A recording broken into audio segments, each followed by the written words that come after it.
Hello and welcome to this playthrough video for John Baluci's Antinomy, published by Button Shy Games.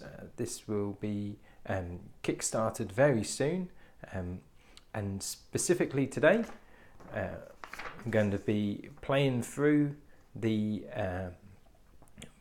expansion that's been created by the solo expert Mike Mullins. And this expansion is called Solo Flare, and this expansion will be available, will be given away with the any pledges in the Kickstarter. As you may or may not know, Button Shy don't do stretch goals anymore. They just give, instead of having a fake stretch goal, they just give you straight away the expansion is included straight away with your pledge. So when you pledge for Antinomy, you'll be getting this Solo Flare solo expansion as well. Okay, so let's have a quick look at our components. Now this is only a print and play, so please excuse my bad print and play skills. In the base game you get 18 cards, as with all almost all Button Shy games. You get 2 staffs, and then you get 16 different icon cards and relic cards. Okay, as you can see, there are 3 elements on each card. On the front of each card you've got a number, you've got a relic, in this case a ring, and then you've got a colour, orange. So then this one is got a 4, and this is orange as well, but that's a feather. And then here we've got a, so there are 4 different colours: orange, purple, blue and green, and there are 4 different numbers: 1, 2, 3 and 4, and there are 4 different icons or relics: rings, skulls, keys, and the feather. Okay, so the aim of the game, in both the 2-player version and the solo player version, is to collect 3 cards of either matching colour, matching number, or matching relic. Okay, so that's the aim of the game. And when you collect those 3, you get what's called a paradox crystal. Now, unfortunately, I don't really have any crystal tokens. You will need up to 10 crystal tokens for the 2-player game, and you'll need 9 for the solo game. But for today, and as a bit of a tribute to Mike Mullins, I've got some little peanut tokens here, which I'm going to use. I mean, you can use anything. You could use pennies or whatever. So we're going to have, rather than paradox crystals today, we're going to have paradox peanuts there. Okay, so in the solo game, as I said, you'll need up to 6 what would be crystal tokens. You'll need 3 other tokens, and then another token which will be tracking our codex. Now, because there are 3 elements on the face of each card, but on the back of each card you have a really snazzy design. Unfortunately, my bad printer lining, but you have the 4 colours on the back. And when we lay it out, you'll see that we'll set this up as a codex, and then this determines which colours we cannot make a paradox out of. Okay, so in the base game you get those 18 cards. The Solo Flare expansion, you get an additional 6 cards. So, and we'll come to these. So the additional 6 cards have numbers and relics on, but they don't have colours. Okay, so we've got 4 of those, 1 of each relic, 1 of each number. Then we have these are the Solo Flares. Now, Solo Flares are not good and not helpful in the solo game. Solo Flares can never be taken into hand and can never be used to form paradoxes, and they can even block you making paradoxes, because if when you make a paradox, you need to then take take cards back into hand. If one of those cards includes the solar flare, you can't. You're not allowed to make that paradox. You can't create that. Now, sorry, I am left-handed, so I do fan out my cards this way. Unfortunately, we've only got numbers up in the top left-hand corner, so I'll keep trying to fan them out the opposite way, but it does feel unnatural for me. So, setting up. So in the solo game, we only need one of the staffs. In a two-player game, you have two players and they'll take a staff each. But in the solo game, we just need one for us, and we use the other one to track some moves. So again, the artwork's brilliant on this. I couldn't find out where who the artist was. I'm sure somebody will comment on the video and tell us who the artist is. But look, you can see kind of in the shadow behind the staff, you can see our mage or our wizard, our sorcerer in the background, their kind of silhouette. So we'll put one of our staffs there, and that's going to be, and we put our 3 peanuts on there, and those are going to track our tokens. So I have kind of shuffled these. You don't want to see me badly shuffle paper cards. So what we do is we lay out a continuum of 9 cards. So let's just deal those out.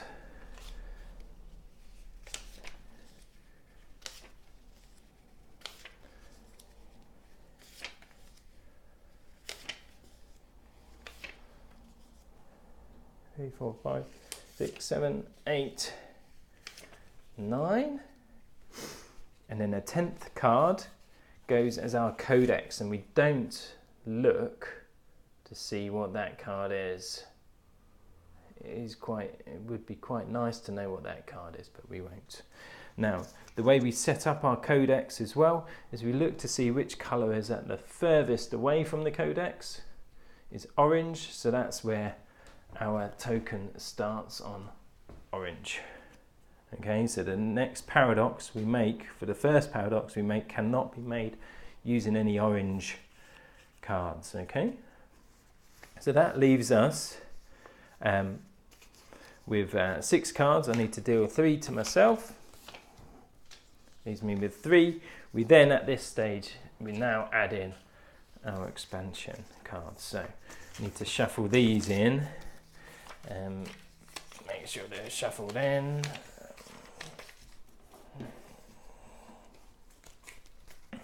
Now, if we run out of cards from this deck, then we lose the game. Okay, and the win condition for the game is that there are different difficulty levels. Okay, so on easy, you'd have 4 peanuts or 4 tokens on our staff here, and you would have to get 5 paradox crystals to win the game. On medium, you have 3 there, but you still only have to get 5 paradox crystals. But if you're going to play the hard level, then you have to try and get 6 crystals altogether. Okay, so I usually play it for medium, but then maybe if I feel like it, I might try and go for the hard win there. So the next thing we need to do is we align our staff to the same colour that's on the codex. So it has to be orange. So I could either put it here or here.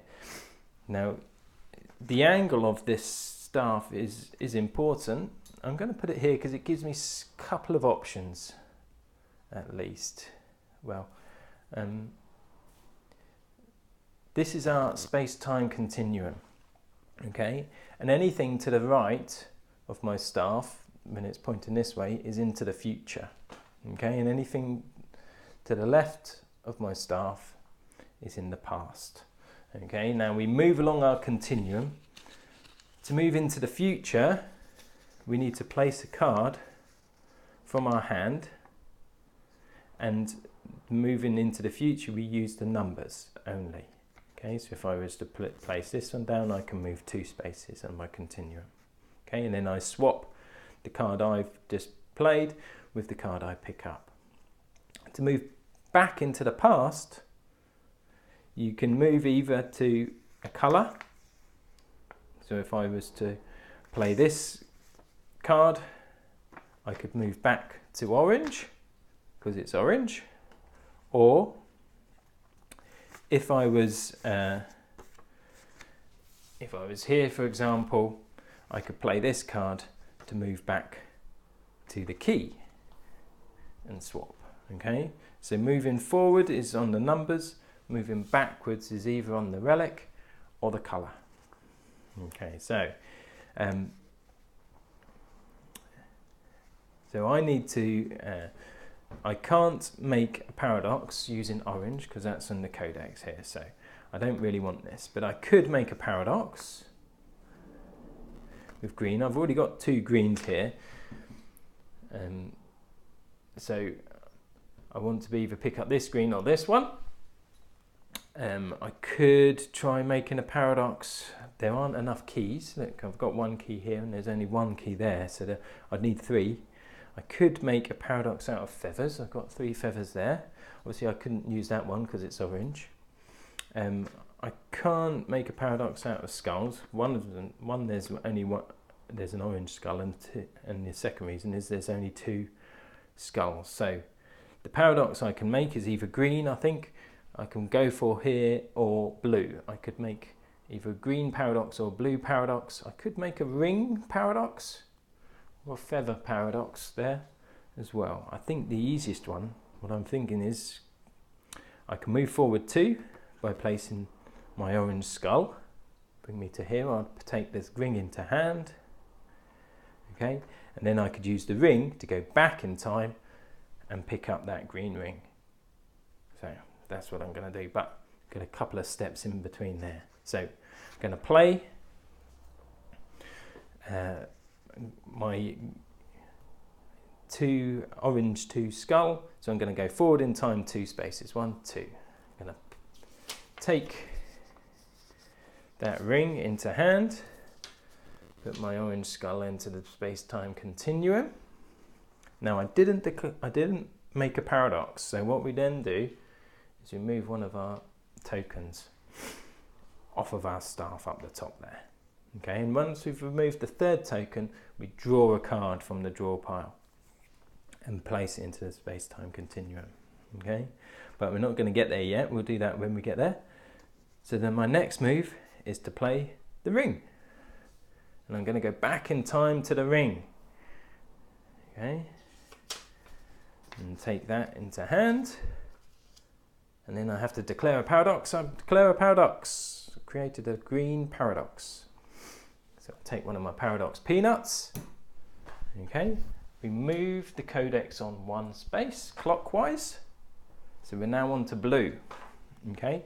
I then have to choose one of these cards to discard, and it is then out of the game permanently. Okay, so, and this is where they've got to get some tactics in here. Now, orange is going to be really useful to make paradoxes out of, because it's going to take a few more steps to make before I can't do oranges again. So I don't really want to get rid of a skull, although there are only 2 skulls.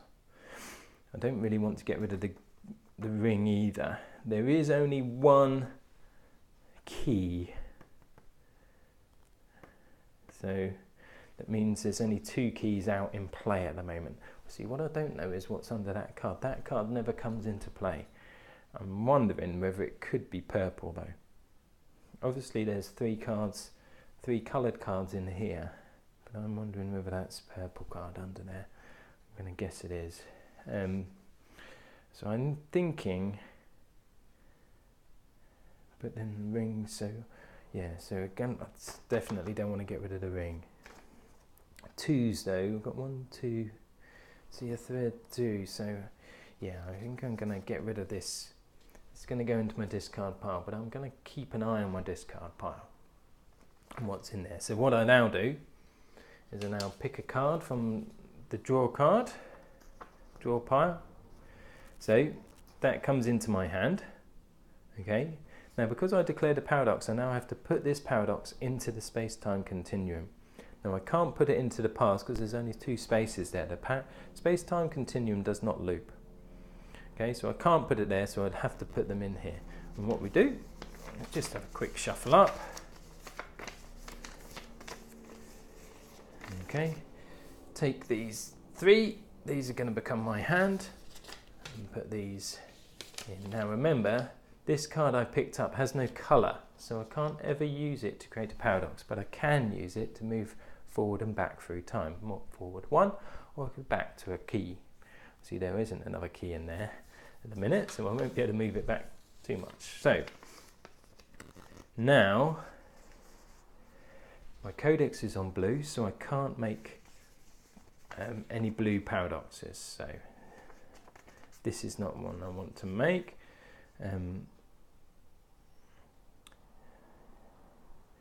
So I could make a ring paradox. I can't make a purple paradox because there's only 2 purples. I could make an orange paradox. Be quite tricky though, because those are both back there. I think the ring, what I think I can do, let's have a look. I could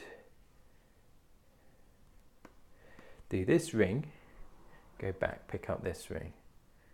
No, orange. Use the orange to come back here. Pick up this ring. Okay. Then I can use the 4, 1, 2, 3, 4 to go forward in time to grab that ring as well. And then I'll make my paradox. So that's going to be my tactic. Okay.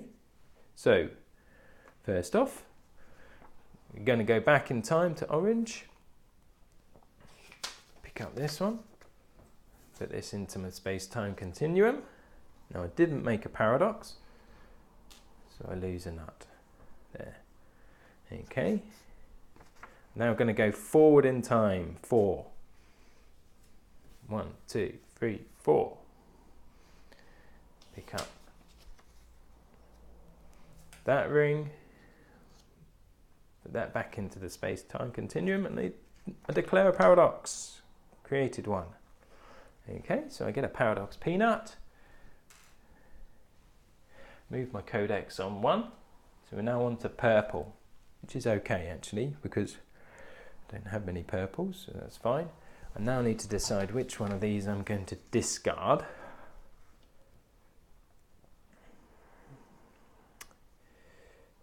So I want to either do the same as that, either the same icon, which I haven't because I've only got rings, the same number.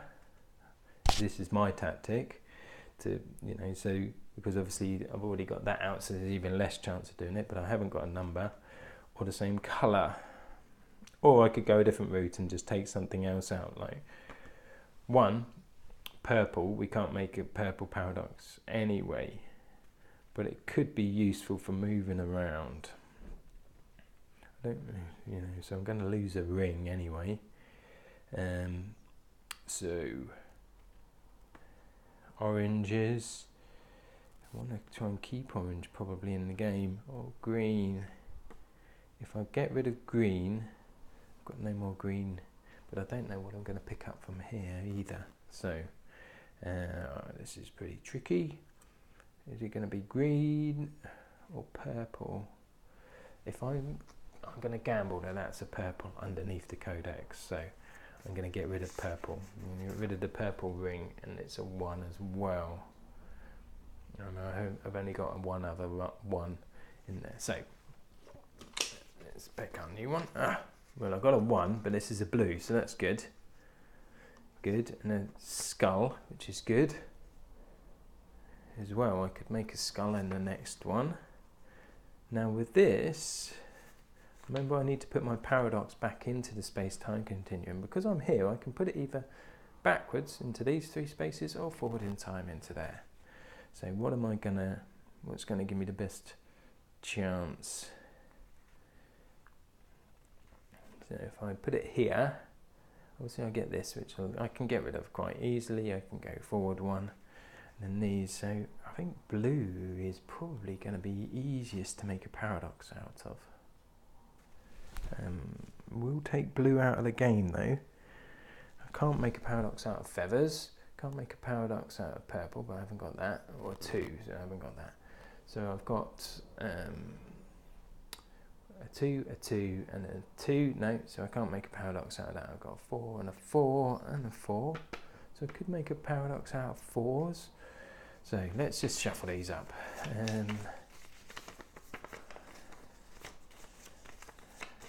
See, if it wasn't purple, I could have put my part in there. If orange was the codex, for example, and I could have just picked that up and made a paradox straight out of it, but I can't. So I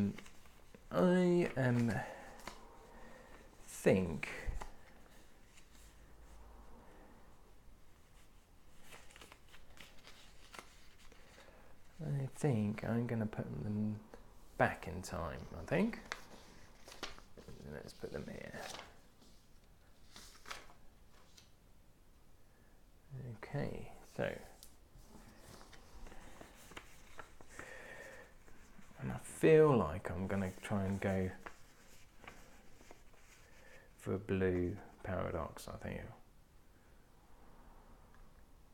I could go for a skull.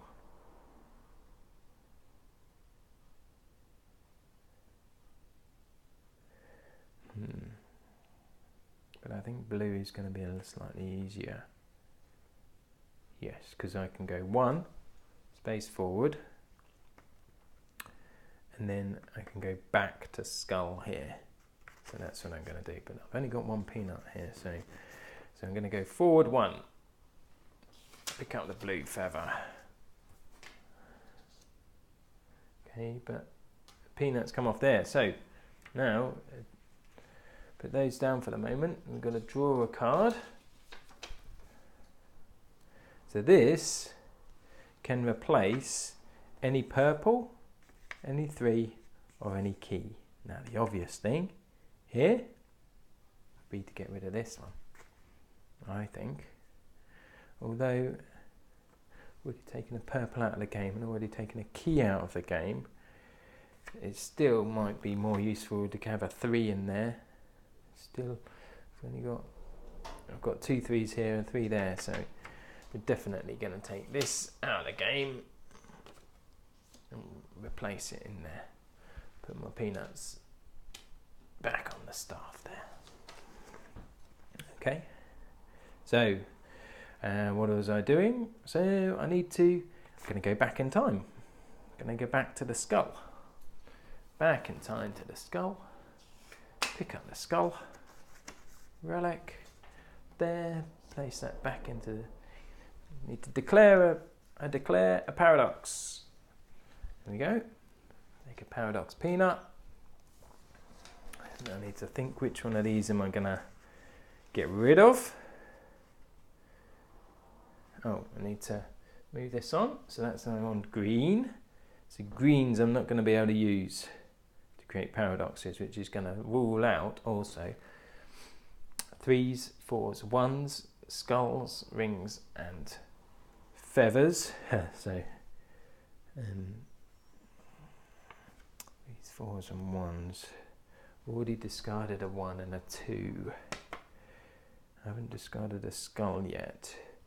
And even the next go round is going to be orange. So I wouldn't even be able to use it then. And the next go round would be blue. I still wouldn't be able to use that again.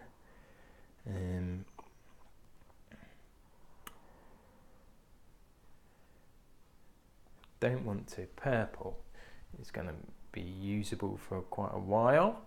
And green, so I don't want to get rid of that. I want to keep that. So it's the ring or the skull.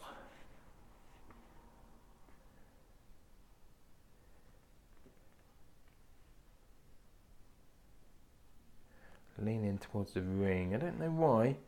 I'm just leaning towards the ring. I feel like I could then make the next paradox. I could make blues again.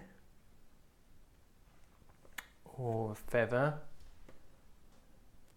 No, but not in the next one. Well, feathers. Yeah, I'm leaning towards the ring.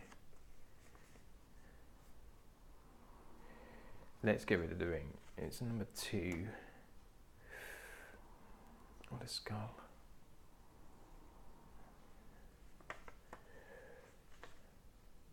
But the ring is the same as that, yeah. Let's get rid of the ring.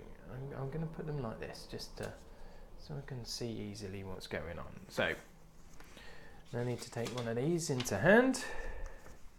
Okay, so solar flares haven't come up yet, which is kind of good, but they could come when it's really tricky, because obviously with discarding cards, it's making it harder and harder to make paradoxes. And again, I can't place my paradox into the space-time continuum in the past, because there's only two places there, so it's got to come in here. So let's put them in. Right. So what have we got? Fours. Got 2 4s, but haven't got any other 4s in there to pick up, so I can't make that. I've got the 2 rings, but one's green anyway, so I can't make that, and I couldn't make it anyway when 2 rings are out. Looks like I could make orange. It's going to be tricky to get back there, although I can get back there with a feather, or I could get back there with a skull. If I pick up a skull, I could get back there. So I could play... No, 4. I can only go forward 4 if I'm trying to do oranges, which give me a key.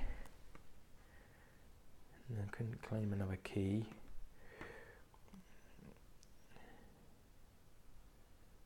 So I think I'm going to try and do blues then, shall we?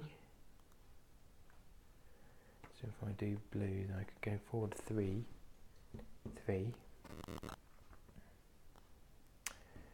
Pick up that skull, come back, pick up that 1, which then take me forward to pick up that. Yeah, so that's the plan. Okay, so I'm going to go forward 3. 1, 2, 3. Pick up this guy, this relic. Okay, now I didn't make a paradox, so we take a peanut off.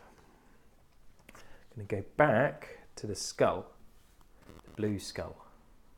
A bit came up. Okay, so I've got 2 blues now. He goes back into the space-time continuum. Didn't make a paradox though, so I'll take that off. Now I'm going to go for... Oh no. That was a... this could work out fortuitously. Because obviously I didn't want to then play that to go forward, because I wouldn't get it. So, but I'm going to play this one, go forward 4, which would take 1, 2, 3, 4. Give me a feather, I can come back to the feather. Perfect. 1, 2, 3, 4. Pick up the feather. That back in there. Okay, so that's the last nut. So this is probably going to be a solar flare. Yes, so the solar flare has to replace any number 1 or 3. 1 or 3. So I obviously don't want to replace this one. Could... I've only obviously got purple here, and remember I'm kind of gambling on that being a bit of a purple. I've got another purple here. 1, 2, 3. Yeah, so I could put it there. I don't want to get rid of the greens, because when I make a paradox, I'll be off the green, and I can then use the greens again to make more paradoxes. So, and oranges, although I'll go on to the oranges next, still I think I'm going to replace this, but putting it in the middle is going to be tricky. Yeah, and it'll be okay, because if I put it here and I make my paradox of this, I can place my paradox here, because I wouldn't be able to place it here because of the solar flare. But it's not going to matter too much. So I'm going to put that in there. Okay. My token's back on the staff. So I'm going to come back in time to the feather. 1, 2, 3. Well, back to the feather. Doesn't really count when you're going backwards. So there we go, and I declare a paradox. Okay, a blue paradox. So I get another paradox. Peanut. Move my codex on one, so it's now on orange again. Okay, I now need to decide which one of these I'm going to discard. I think it's going to be fairly easy. I think I'm going to discard. I've already got 2 keys out of the game, so that so if I put that key, I mean they're all blue anyway. Skulls, I've got 2 skulls left, although I can't use them for the next paradox because one's orange. Next paradox, I think I'm going to have to go green, I think. Looks like it. Feathers, I could go feathers or green. So I'm going to discard this key because I've already discarded 2 keys. Also spreading out the 4s a bit. Okay, so I'm going to take one of these from my pile. It comes into my hand to ring, but it's not a colour one. Jumble these up. Remember, I can't place my hand into the space-time continuum into the future. It's got to be into the past. So I'm going to take these 3 into hand. I haven't really got a choice. Remember, I'm going to go for green or feathers, I think.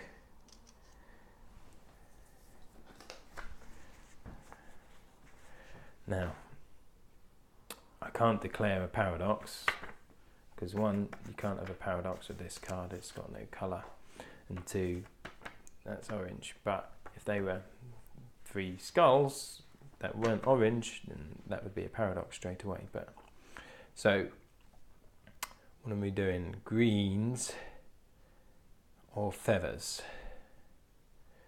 So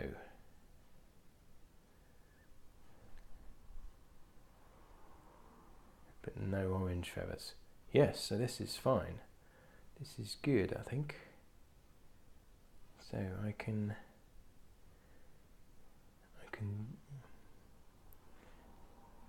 want green, do I? Or do I want feathers? No, I'm going to try and get green, aren't I? So I can't move forward 2. I can't play him because I can't take the solar flare into hand. And I don't want to play it out, but I could play 4.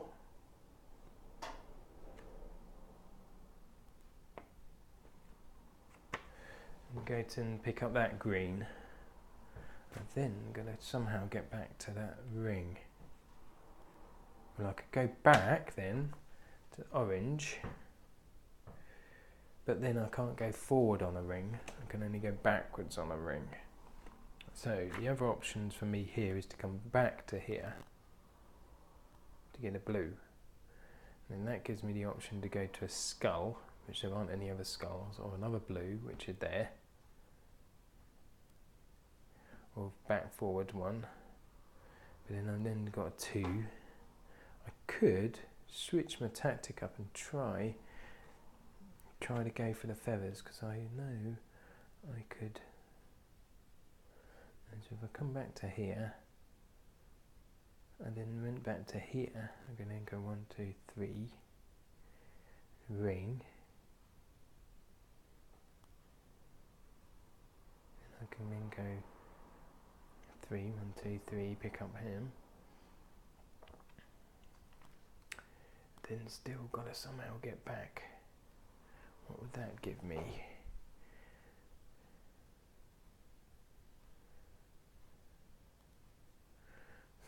Tricky. So I think what we're going to do, I'm going to go backwards to a skull. Now, unfortunate, I can't declare a paradox because of that. Orange is on the codex, so that's unfortunate. Otherwise that would have been a good one.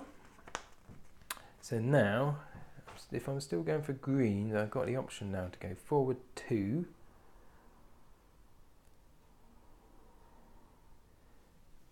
Pick up the ring.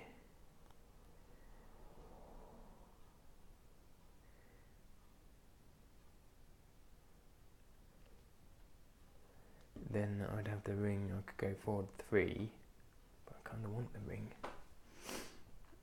I could go forward 1, pick up the feather, but then I can only go forward 2 or back.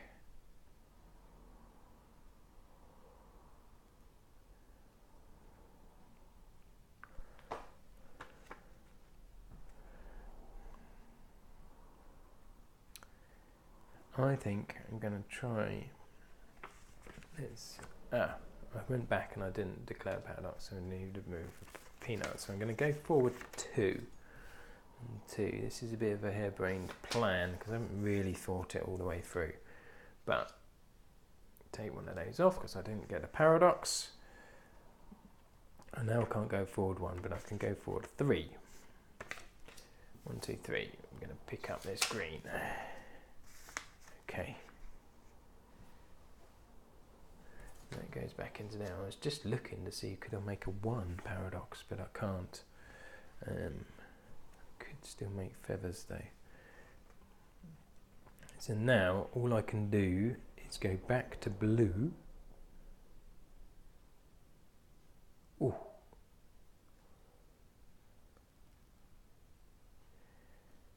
Or back to skull. Oh, did I need to take that off? Did I do that already? I've forgotten, you'll tell me on the thing, but if I've just taken that off, I don't know if I did, so I'll do it anyway. Draw this, solar flare. So I want to, yes, I know the plan. I know the plan now.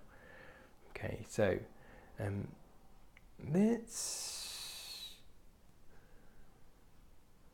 although feathers, I don't want to get rid of a feather. 2, ring, got 3 rings. No, I haven't got 3 rings. So let's get rid of this 1. But hold on a minute. I'm not going to be able to declare my paradox, because if I pick up this green, I can't lay my paradox down here because of that solar flare. So there is another mechanic which can, which I'll let you know, which I'll talk to you when you get there. So I am going to, still need to place this. I don't want to lose feathers, but I don't want to lose orange. So it can go here, and obviously I want to pick that up. It can go here, but I want to keep orange because that could make my, go for the hard option and make my last paradox or feathers. But if I could get rid of the blue feather, I could just get rid of this ring here. Let's just get rid of that. Oh, is that going to stuff me up for making a paradox? No. Let's put it there anyway. Okay, so these go back on here. Now, what I thought now, my new plan is to come back to the skull, pick that up, go forward 2.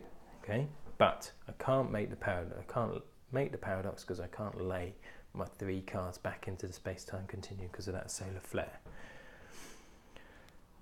So there is a mechanic. Well, let's move first. So I'm going to come back to skull here. Okay, take that into hand.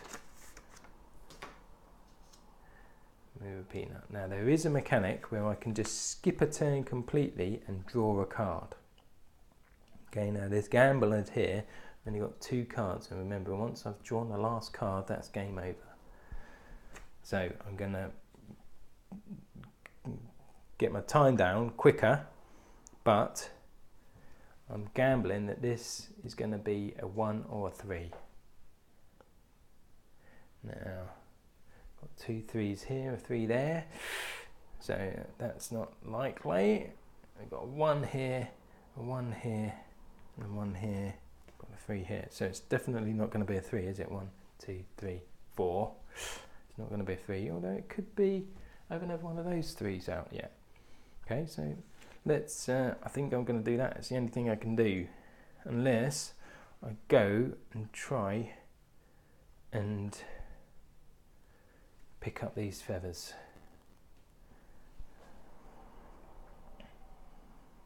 I can try and do that. I could either try and get the feathers, but even then, 1, 2, 3, I'd have to pick up that feather last. No, let's gamble. This being a 1 or a 3. 3! Brilliant. So, I can take the solar flare out of play. Goes over there. Okay, now I'm playing this 2, going forward 2 in time.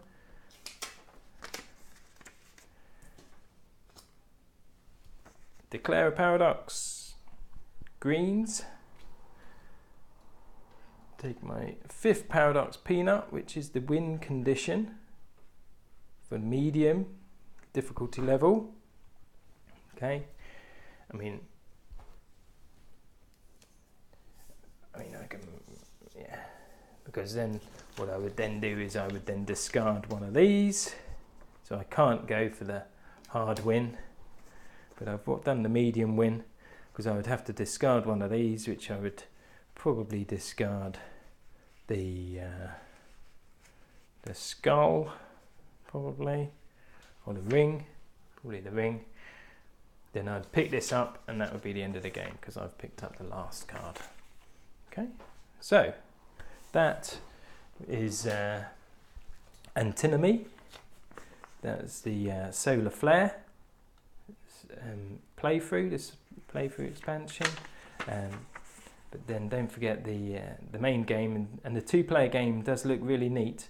I did only play it against myself, but it looked really good. Lots of tactics in there, and you get these extra things called the clashes.